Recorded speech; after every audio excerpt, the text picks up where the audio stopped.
போன்ற சிறப்பான ஏமாற்று வேலையாகத்தான் பார்க்கப்படுகிறது. மின்வெட்டு முதல் காவல் நிலைய இறப்புகள் மற்றும் சிறைச்சாலை மரணங்கள் வரை பல இன்னல்களை மக்கள் சந்தித்து வருகின்றனர். போதாக்குறைக்கு விலைவாசி ஏற்றம், அரிசி விலை, எண்ணெய் முற்றுகைகளுக்கு உயர்ந்து விட்டது. இதை கட்டுப்படுத்தி மக்களை காக்க இந்த அரசு நடவடிக்கை எடுக்கப்பட வேண்டும். பழனியில் 100 கோடி நில மோசடி விவகாரத்தில் கைது செய்யப்பட்ட இஸ்லாமிய சமுதாயத்தைச் சேர்ந்த வழக்கில் ஒருவர் மதுரை மத்திய சிறையில் மர்மமான முறையில் மரணமடைந்தது குறித்து இந்த அரசு விளக்கப்பட வேண்டும். ஒரு அரசு சிறப்பாக செயல்பட வேண்டுமென்றால் மக்களுக்கு வரிச்சுமை அதிகமாக ஏற்றாமல் அதன் திறமையான நிர்வாகத்தால் மக்களுக்கு நன்மைகளை செய்ய வேண்டும். ஆனால் வெளிப்படை தன்மையோடு செயல்படுவோம் என்று கூறும் நீங்கள் ஆட்சிக்கு வந்து 3 மாதத்திலே மின்சார கட்டணத்தை அறிவிப்பின்றி உயர்த்திவிட்டீர்கள். சொத்து வரி குறைப்போம் என்று தேர்தல் வாக்குறுதியை குறிப்பிட்டீர்கள்.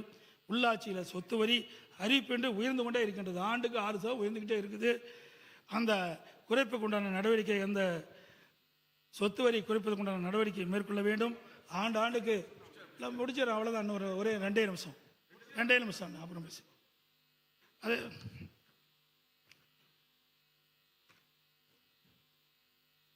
பட்ஜெட்டில் புதிய அரசுக்கான புதிய புத்தியோ முன்முயற்சிகளோ மாற்றத்தை ஏற்படுத்தும் திட்டங்களோ எதுவும் இல்லை.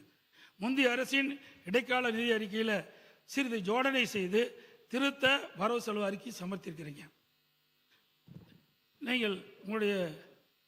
நீங்கள் தந்தை பெரியார், பெருந்தலைவர் போற்றத்துக்குரிய காமராஜர், அண்ணல் அம்பேத்கர், மரியாதைக்குரிய வீரமங்கை நீலாட்சியார் மற்றும் மரியாதைக்குரிய அஞ்சலி அம்மாள் போன்றவர்களை கொள்கை தலைவர்கள் என்று கூறுவீர்கள். அவர்கள் எந்தெந்த கொள்கையில் நீங்கள் பின்பற்றுகின்றீர்கள், முன்னெடுத்திருக்கின்றீர்கள் என்று இதுவரை தெளிவுபடுத்தவில்லை. அந்த கொள்கை முன்னெடுக்க என்ன திட்டங்களை வகுத்துள்ளீர்கள் என்று விவரம் இந்த நிதி அறிக்கையில் இல்லை. இதுவும் எப்போதும் பேசுவல ஒரு ஏமாற்று வேலை தானா? கடந்த 3 மாதங்கள் இந்த அரசின் குறிப்பிடத்தக்க சாதனை என்னவென்றால், இதை நான் சொல்வது யாரும் கோச்சுக்கோனா, இந்த ஆட்சியில் ஒரு கட்சியில் வெற்றி பெறாங்க. வெற்றி பெற்ற பிறகு உடனே ராஜினாமா பண்ணுறாங்க, உடனே வேற கட்சியில் சேர்க்குறாங்க. இது என்னன்னு சொல்றது? குதிரை பேரம் சொல்ல முடியும். இப்படிப்பட்டதெல்லாம் தவிர்க்க வேண்டும் என்று பொதுப்பணித்துறை அமைச்சர் அவர்கள். அன்புமிகு பேரவைத் அவர்களே,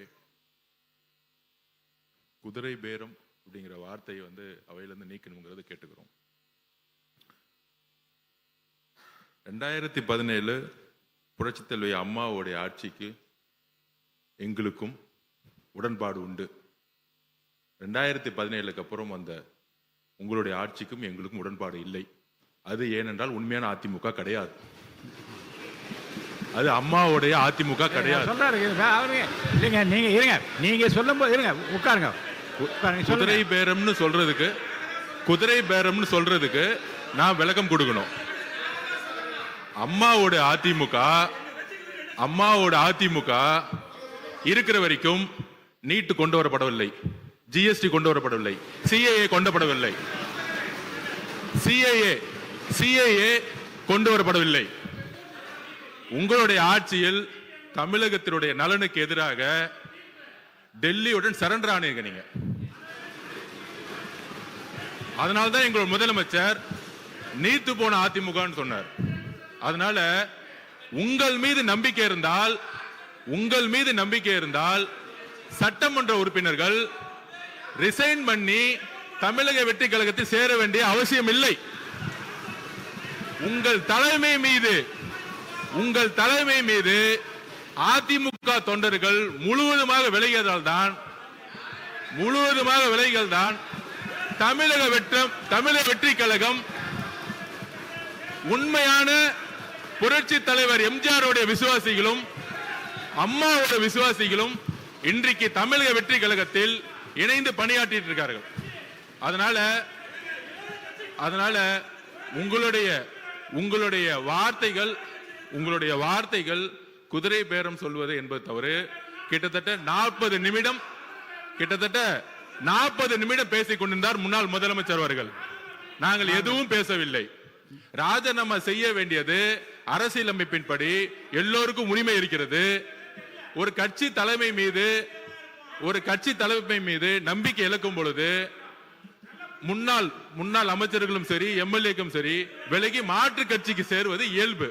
அதனால் அவையில் தேவையில்லாமல் சில வார்த்தைகளை சொல்லக்கூடாது எங்களுடைய தாழ்மையான வேண்டுகோள். உறுப்பினர் எரிசக்தி துறை சட்டத்துறை அமைச்சர் அவர் சொல்லி முடியும். சொல்லி முடிச்சிருங்க. பேசுங்க, ஏதோ சொல்லணும். இடையில குறுக்கிடாதீங்க. கடைசியா பேசுங்கன்னு சொன்ன இல்லையா? கடைசியா இப்ப பேசுங்க. மாண்புமிகு பேரவைத் தலைவர் அவர்களே, மாண்புமிகு முன்னாள் முதலமைச்சர் பேசும்பொழுது மின்சார கட்டணம் உயர்த்தப்பட்டுள்ளதா சொல்லியிருந்தார். அந்த மாதிரி எந்த வகையிலும் மின்சார கட்டணம் உயர்த்தப்படவில்லை. அது இல்லாமல் மதுரையில் இந்த சிறைவாசி, அதாவது சிறைத்துறையில இருந்த இதுல சிறையில் இருந்தவர் மரணம் அடைந்தான்னு சொல்லியிருக்கார். உடல்நலம் சரியில்லாமல் மரணம் அடைந்தார். அது குறித்து விரிவாக அனைத்தும் அறிக்கையும் கொடுக்கப்பட்டுள்ளது. கடைசியாக இந்த குதிரை பேரம் என்பதை ஏற்கனவே பல முறை பேசிவிட்டோம். அதை பத்தி பேசக்கூடாது என்பது சொல்லிவிட்டோம். ஏற்கனவே இதை பற்றி நான் சொன்னேன். குதிரை பேரம் இல்லை, கழுதை பேரம் இல்லை, முடிச்சிருங்க, பேசக்கூடாது, நீக்கப்படுகிறது சொன்னேன். இப்போ அந்த வார்த்தை நீக்கப்படுகிறது. யாரும் இங்கே கூவாத்தூரில் நடந்ததை பற்றி யாரும் பேசவில்லை. இது ஒன்றும் கூவாத்தூர் இல்லை. குதிரை அவர்கள் தானாக முன்வந்து அவர்கள் தலைமை மீது அதிருப்தி கொண்டு அவர்கள் தானாக முன்வந்துதான் ராஜினாமா செய்தார்கள். இங்கே எந்த கூவாத்தூரும் நடக்கவில்லை. அவை முன்னவர் அவை முன்னவர்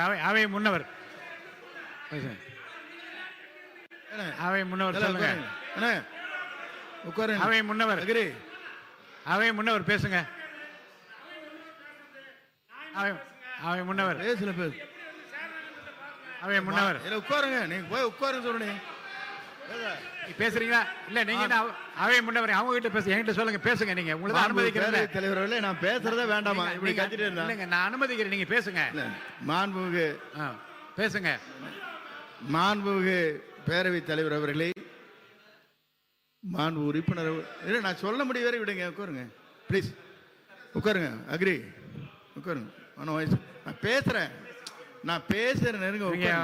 அவை முன்னவர், நீங்க ஒரு எக்ஸ்பீரியன்ஸ், நீங்க என்ன பார்த்து பேசுங்க. அவங்கள்ட்ட பேசுங்க. மாண்புமிகு இல்ல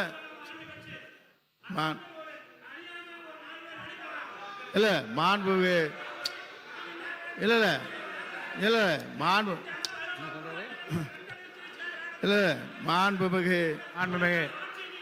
மாண்புமிகு பேரவைத் தலைவர் அவர்களே, உங்களுக்கு மாண்பு உறுப்பினர் பேசுறீங்களா? உறுப்பினர் முக்கூர் சுப்பிரமணியம் போய் உட்கார். நீங்க உள்ள இங்க போய் உட்கார். அவங்க இடத்துல உட்காருங்க. இருங்க, பேச வைக்கிறேங்க. பதில் சொல்ல வைக்க, உங்களுக்கு பதில் சொல்றதுக்கு அனுமதி தரேன். உட்காருங்க. இல்ல நீங்க மாண்பு உறுப்பினர் முக்கூர் சுப்பிரமணியம் அவங்க இருக்கையில போய் அமருங்க. எல்லாரும் அவங்க இருக்கையில அமருங்க. இப்ப அவர் சொன்னதுக்கு பதில் சொல்ல உங்களுக்கு நான் நேரம் தரேன். உட்காருங்க. பாருங்க, அருமையா இருங்க. 45 இருங்க. முன்னாள் முதலமைச்சர் உட்காருங்க. உட்காருங்க.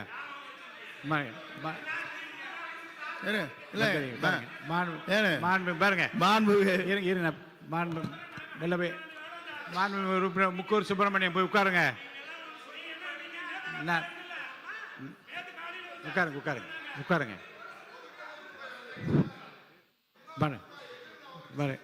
இல்ல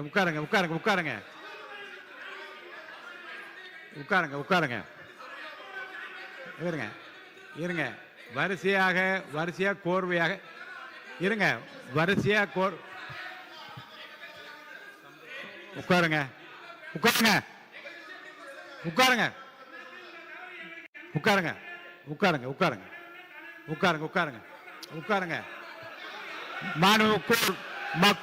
முக்கூர் சுப்பிரமணியம் உட்காருங்க. மாண்புமிகு உறுப்பினர் முக்கூர் சுப்பிரமணியம் எச்சரிக்கிறேன், உங்க இடத்துல போய் உட்காருங்க.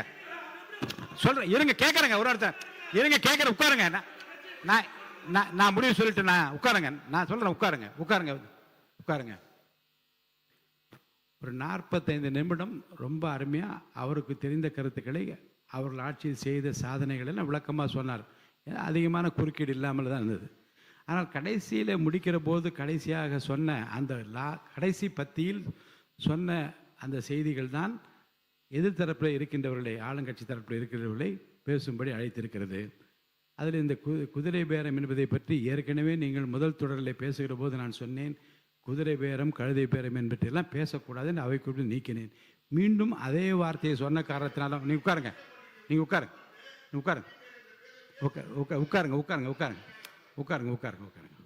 நீங்கள் 2 பேரும் சேர்ந்து பேசுறது எனக்கு தெரியும். அமைதியாக உட்காருங்க